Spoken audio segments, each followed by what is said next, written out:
Yo sentí que yo estaba muy apasionada por lo que estaba pasando en esas primeras páginas, pero también fue muy sorpresivo sentir que los niños también estaban viviendo esa pasión y seguimos hacia adelante.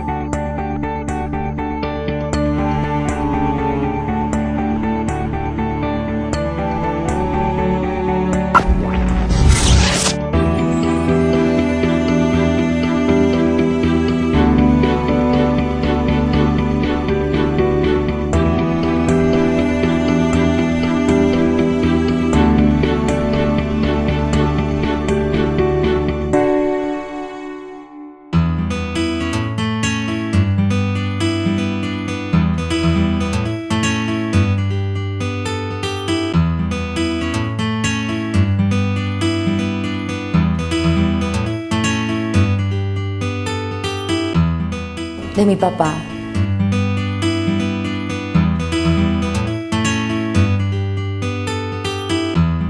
Yo estaba muy chiquita cuando mis primeros recuerdos frente a la escuela de infantería donde él fue carpintero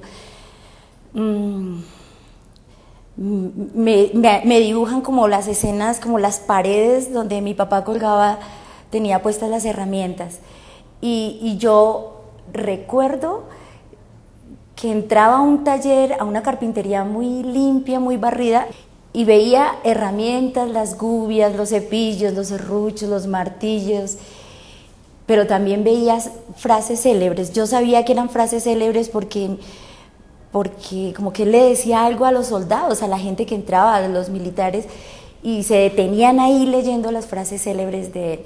Y también recuerdo que recortaba trozos de textos de periódico y también los pegaba junto a sus frases célebres.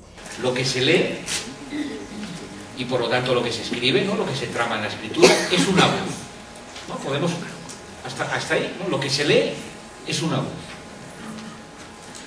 En segundo lugar, la lectura tiene que ver con dar vida a una voz, es decir, la voz tiene que ver con la vida del lenguaje, con la vida de la palabra. La voz tiene que ver con la vida del lenguaje. Y en tercer lugar, la voz suena o resuena en el alma o en el cuerpo, o en una mezcla de alma y cuerpo, o en una pluralidad de almas, ¿verdad?, del lector o del sujeto. Es decir, la voz tiene que ver con la subjetividad. Yo diría como ejemplo de vida, ¿no? De una dependencia casi como carnal con los libros, una dependencia de tipo vital. Él no podía vivir sin los libros y rodeaba su mundo y su vida con libros. En todas partes donde él estaban presentes los libros. Y luego vienen otras personas como Dino Segura en la Escuela Pedagógica Experimental, donde pude entrar a trabajar durante un tiempito corto. Y con él como una perspectiva muy, muy novedosa y también como mucha reflexión frente a todo.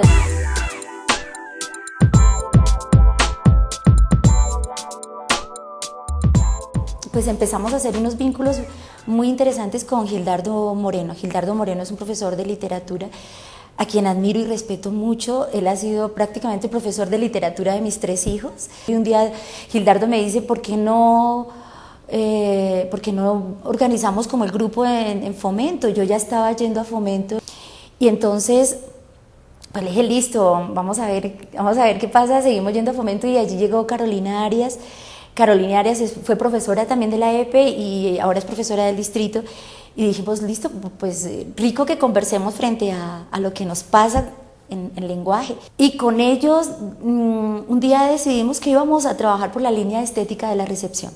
Pero más allá que el trabajo con los mismos niños ha sido el sentarse a conversar con personas que son cómplices de lo que tú haces, cómplices en un sentido muy humano. Es entender que fracasamos en muchas cosas, que como que por ahí no es, pero también descubrimos que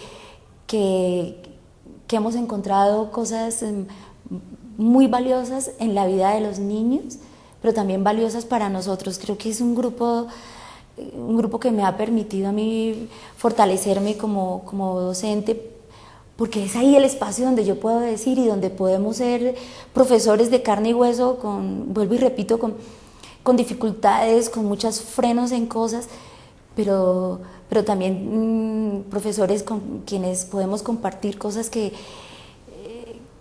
las intuiciones y esas cosas que uno está convencido que van a servir, que están sirviendo.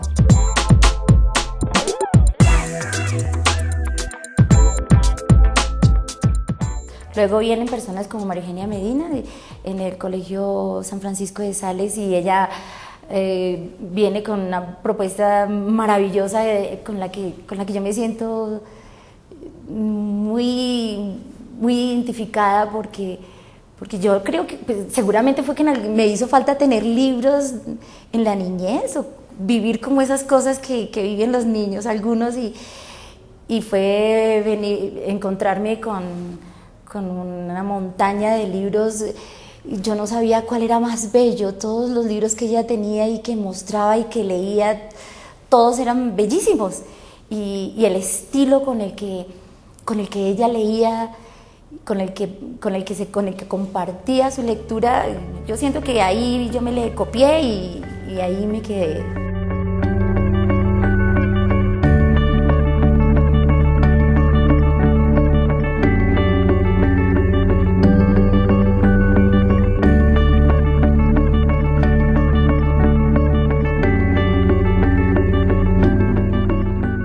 Lo que hace aquí Félix es establecer una distinción entre lo que sería la lectura pública, es decir, aquella que se da por el oído, ¿verdad?,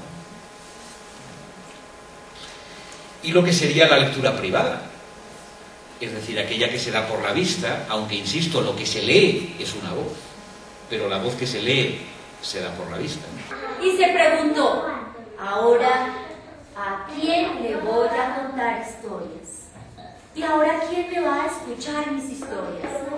Y en ese instante vio un punto en la lejanía del mar. ¡Es el pingüino! ¿Tú crees? Yo creo que es una comunicación muy rica con lo que está escrito en el libro, con lo que está dibujado en el libro. Que ella hace los tonos de voz, el seducir cuando está leyendo, el hacer que todos los chiquitos y inclusive los adultos volteen a mirar cuando tú estás leyendo, y que despiertes ahí, como que crees unos lazos inmediatos y además muy auténticos. Eso es lo que ella hace. Imagínate que el niño creyó que había cometido un error. El pingüino. ¿Y qué le pasa a la gente cuando la gente lee desde cierta perspectiva? ¿Y qué le pasa simplemente con leer? Y entonces, como todo ese juego simbólico, todo el juego semiótico, para mí eso fueron herramientas que yo dije, de esto yo tengo que vivir, porque esto me está produciendo a mí un enorme placer, y yo siento que es por aquí, que es tratando de comunicarlo, de comunicar la lectura a los demás, a los niños, a los otros.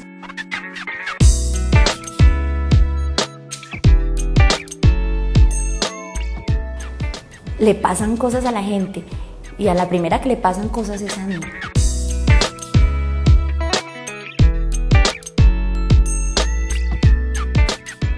100 años de soledad es bella porque fue una experiencia que yo me debía, era un compromiso, una tarea pendiente, como esas tareas que uno tiene. Tú tienes unos libros que están a la espera, ¿no?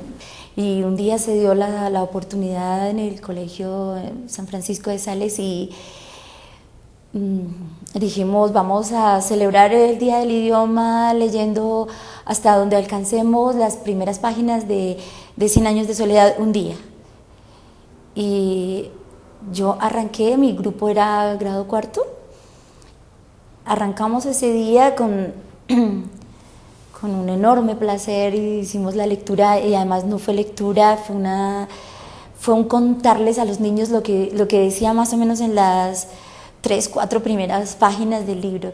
Y seguimos la lectura, y en noviembre terminamos de leer todos 100 años de soledad. Trabajar con los niños, las enormes posibilidades que da una literatura de semejante calibre, ¿no?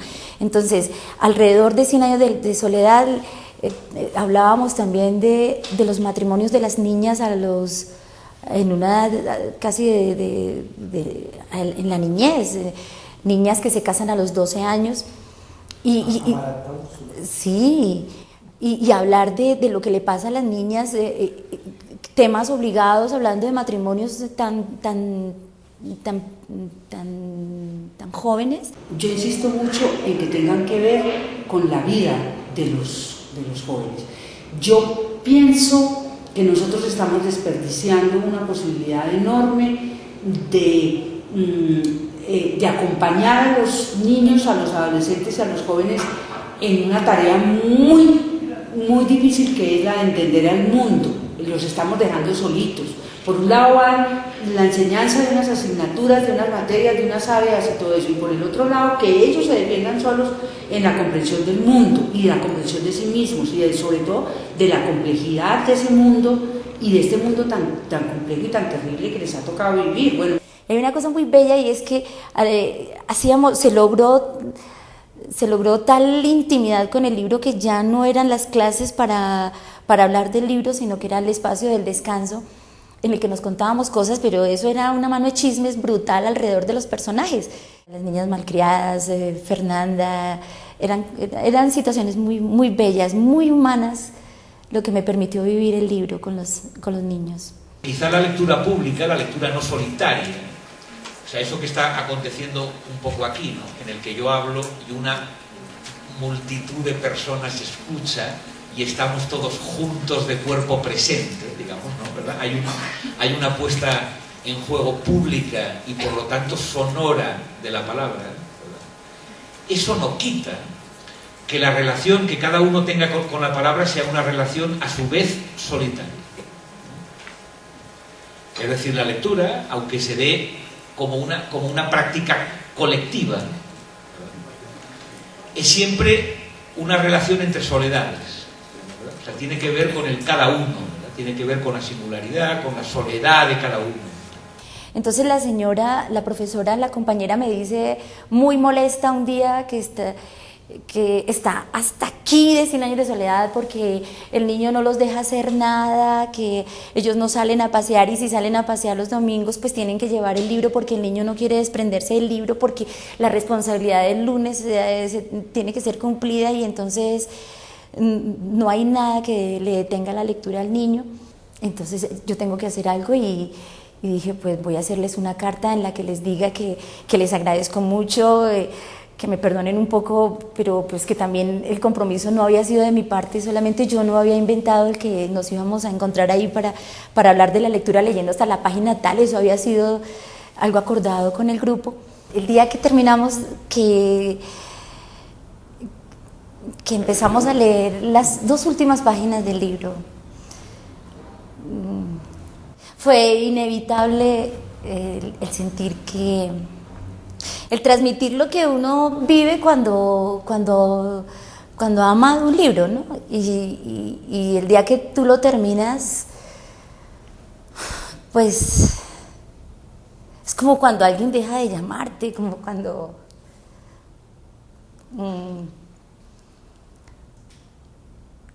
cuando alguien se muere. A mi marido le pareció que la carta era bonita y dijo, ¿por qué no la publicas? ¿Por qué no pasa algo con esa carta? Y la mandé al Tiempo, y a Luis Noé Ochoa, él la publicó. Y nosotros sabemos que Gabo leyó la carta, sabemos que él leyó lo que conoce tu experiencia, y estamos esperando que él te mande un saludo. Nosotros le hemos pedido que lo haga, y en cualquier momento va a llegar. Nunca llegó.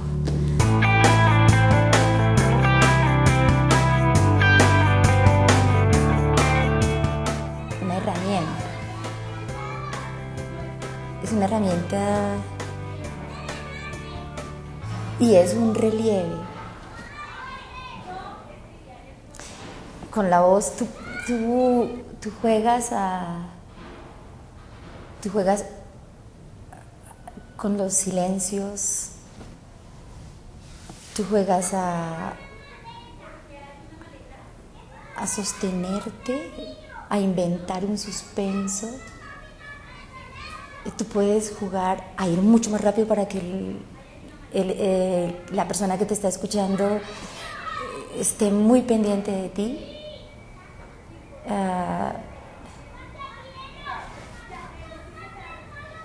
La voz es diría que es más que una herramienta. La voz es un vínculo. Es un vínculo que te sale desde adentro, desde lo que tú quieres comunicar desde el espacio de tus emociones. Entonces, cuando tú tienes un libro en tus manos, estás haciendo un trabajo triple, yo creo, porque es interpretar lo que el escritor te puso en el libro y lo vuelves a interpretar, lo lees para ti, pero también se lo estás leyendo a los demás. Es un poco, tu voz se presta para que el alma del escritor, el alma del libro, llegue al alma del lector oyente. Entonces la voz es como la plastilina, tienes que saber hasta dónde estiras, hasta dónde vuelves esfera. Esa es la voz. Uno de los principios básicos para cualquier acto de lectura en voz alta es que el mediador realmente sienta lo que está leyendo. O sea, más allá de las técnicas y de si está articulando bien o si está haciendo bien digamos las pausas o los signos de puntuación, lo más importante es que el mediador llene de sentido cada una de las palabras. ¿Qué significará para ellos el que yo les lea? Uno, el sentirse consentidos, el sentirse tocados por la voz, tocados por las imágenes, tocados por el texto que aparece allí. Yo siento que cuando les leo, cuando ellos vienen, cuando nos acercamos para leer, los niños deben sentir que son tomados en cuenta como personas. Venir y vengan, les voy a leer una cosa que traje para ustedes. Supongo que ellos deben suponer a su vez que yo ya leí eso que les voy a leer. Y supongo que ellos creen que para mí eso que está en ese libro que les comparto es importante. Y entonces para ellos también debe ser algo así, como algo que viene cargado de una dosis de importancia, ¿sí? Supongo que una cosa, eso, el sentir que son tomados como personas para compartirles un algo, ¿no? Abrir espacios para que los niños exploren buena literatura, para que tengan verdaderas experiencias de lectura ligadas a su mundo emocional, a su horizonte de experiencias, de vivencias, de expectativas, constituye una buena entrada a la cultura escrita, más allá de la preocupación por la construcción formal del sistema de escritura y de lectura convencionales. No lo escribió un pingüinito, lo escribió un señor que se llama... No, Oliver Jeffers. ¡Oh, tan raro! Es un nombre súper raro. ¿Y de qué se va a tratar este cuento? Frecuencia más o menos 2 veces a la semana. Entre 2 y 3 veces a la semana. Yo creo que casi 3 veces a la semana hay un cuento. También depende de la extensión del libro, también depende de los lazos que empiecen a entablarse, de las relaciones que que propicie lo que se está leyendo con las ideas que traen los niños, con lo que a ellos les está sucediendo, inclusive con lo que a mí me está sucediendo. Pero yo creo que más de 35 minutos no... Creo que 35 minutos es mucho para los niños. Hay unas razones que tienen que ver con el afecto, con la cercanía entre los niños y los adultos o los mediadores, de tal manera que esa voz que llega a esos pequeños se constituye en mi primer acercamiento a un libro. Leo yo también, pero a veces me toca leerle a mi prima Camila. ¿Por qué? Porque es que a mi prima Camila también le gustan los cuentos. Todo lo que leo para los niños y lo que está para leerse para los niños tiene contenidos muy profundos que aunque ellos de pronto no lo puedan aflorar, verbalizar, les habla a sus yos interiores y entonces se deben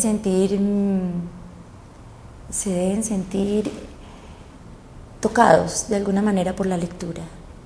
Por eso debe ser que les gusta, porque lo que está ahí les va despertando también emociones que están muy cercanas a sus vidas personales. En la casa yo no tengo libros.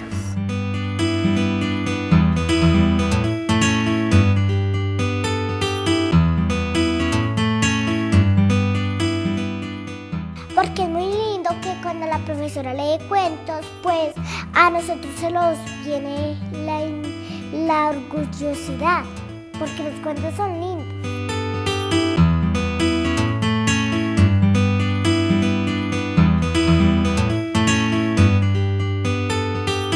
Y de los dos, ¿quién será cosita linda? El gato. El gato.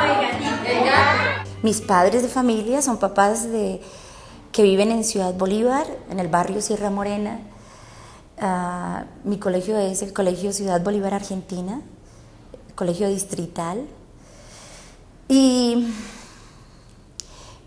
estar con ellos en la hora del cuento es una oportunidad de mucho peso, de mucha calidez.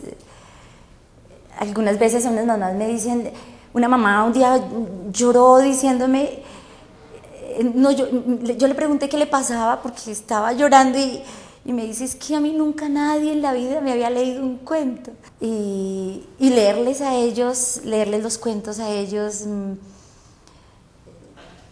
yo creo que a veces a mí se me olvida la intencionalidad, digamos, la fría intención de que es que los papás entiendan que hay que llevarle libros a los niños y que hay que leerles. Yo creo que eso se desdibuja un poco. Creo que en el fondo lo que me gusta de la experiencia es que ellos también son un poco mis niños y también nos damos la oportunidad de acariciarnos un poco con la lectura, porque yo sé que son papás que han tenido experiencias de infancia duras y con el pretexto de los niños y que hay que enseñarles a acercarlos a los libros, también ahí ellos tienen un contacto distinto. Mamita, ¿alguna vez has sentido triste por algo? Sí, señora, cuando uno no logra las cosas que uno quiere. Ajá. Por aquí, ¿por qué nos hemos sentido tristes? La soledad también es cosa de dolor. A mí ese trabajo que involucra a los padres me parece fundamental. Yo creo que si nosotros, todos, en todas las escuelas y en toda la formación, no se logra volver a los padres cómplices de la lectura, nosotros no vamos a lograr formar lectores para la vida. Formamos lectores para los efectos inmediatos, pragmáticos de la escuela. O sea, unos lectores utilitarios en el sentido exclusivo de la escuela, ¿ya? Útil para la escuela, pero no útiles no para la vida. Cuando nosotros como docentes invitamos a los papás al colegio, generalmente no se hacen invitaciones al colegio, generalmente se exige que el papá llegue al colegio. Este es un espacio para hablar para tener la oportunidad de decir, de contarse cosas que afloran a raíz de lo que viene con el cuento. Entonces es un espacio distinto, es un espacio en el que todos salen tranquilos y nos quedamos tranquilos, ellos se van tranquilos. Que Rita y el gorila vivieron felices para siempre.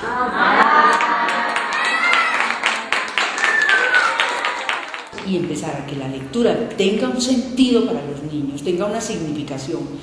No puede ir en contravía de lo que la sociedad tiene sobre la lectura, o sea que simultáneamente, paralelamente hay que empezar a trabajar con los padres.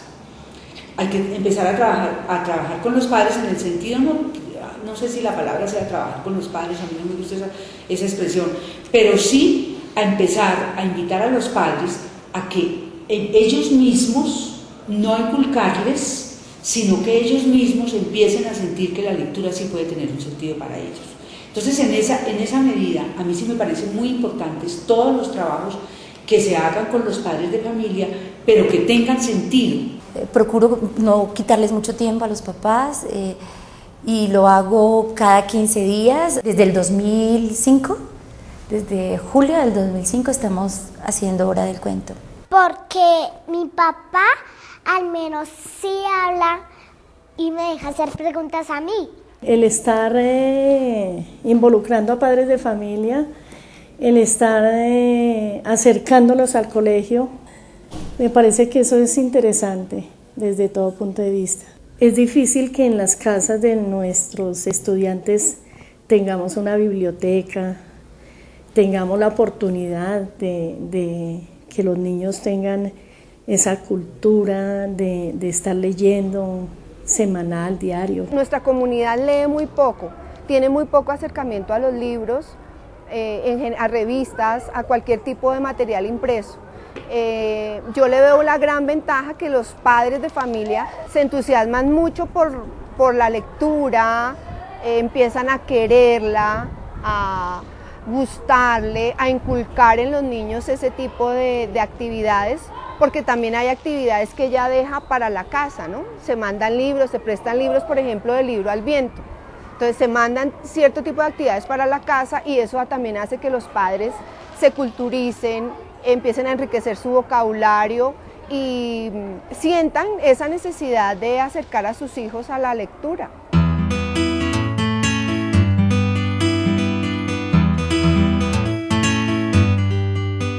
Más que todo de noche, le leo a mis dos niños que les gusta y al bebé. Tengo un niño de 3 años y a él le leo cuentos porque él mismo me dice, mami, léame este cuento.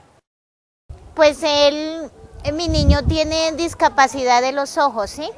Entonces él no, pues prácticamente él no ve, pero a él le gusta que uno le lea.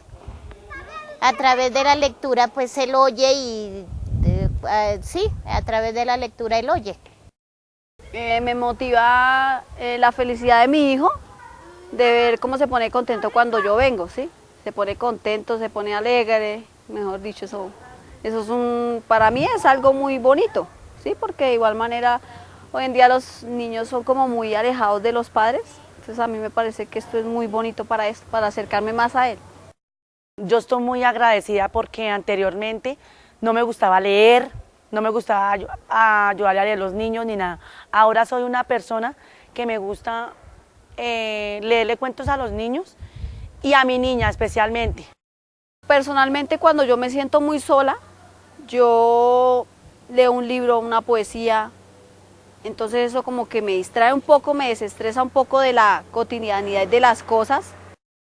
Mi hijo personalmente le gusta que yo venga, que participe, que lo acompañe. Él le gusta que yo hable con la profesora y le diga, le pregunte a la profesora cómo es el cuento, que me relacione con él y la profesora y los niños.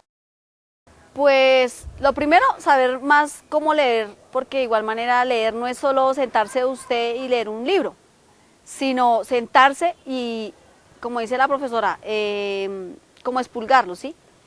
Como que cada cosa significa una cosa diferente, porque está esta palabra, porque está este dibujo, porque está, como saberlo interpretar.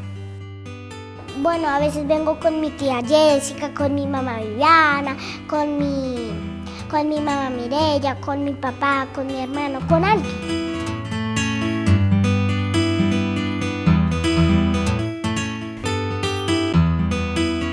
La sistematización de la experiencia de Gloria nos permitió evidenciar que la experiencia de ella como lectora a lo largo de su vida tenía tanto peso como su formación en las propuestas que hace en la escuela, tanto para los niños como para los padres de familia. Ella abre esos espacios con el propósito de que tanto los niños como los padres de familia reconozcan la lectura como una experiencia que es cercana a sus vidas y que además establezcan lazos con los libros. En el grupo de investigación venimos construyendo una perspectiva sobre la sistematización como investigación que contempla, entre otras cosas, elementos como recoger la información sistemáticamente que da cuenta de una experiencia, distanciarse de ella, organizarla y analizarla en función de algunas preguntas de interés tanto de los profesores del aula como del grupo de investigación del que hacemos parte. En el proceso de sistematización que hemos adelantado con la profesora Gloria, quiero señalar un elemento que me pareció importante y es en relación con haber descubierto en ese diálogo entre ella, esa información sistematizada y nosotros como parte del equipo, haber encontrado que había elementos que Gloria no había notado, asuntos como por ejemplo la relación que ella ha establecido con los libros, con sus procesos de lectura como persona que desde muy temprana edad se ha formado como lectora. Esa fortaleza de su trayectoria como lectora la encontramos presente en toda su trayectoria profesional y académica y en todos los momentos de su vida pedagógica de trabajo con los estudiantes. Entonces, quería resaltar ese elemento que es un efecto de la sistematización, y es que extrañarse de la información que uno recoge sobre uno mismo le permite identificar aspectos no previstos antes de enfrentar el proceso de sistematización. Porque los libros son como una esperanza para nuestro cuerpo, para nuestra vida, para nuestra amistad y para que tengamos linda vida.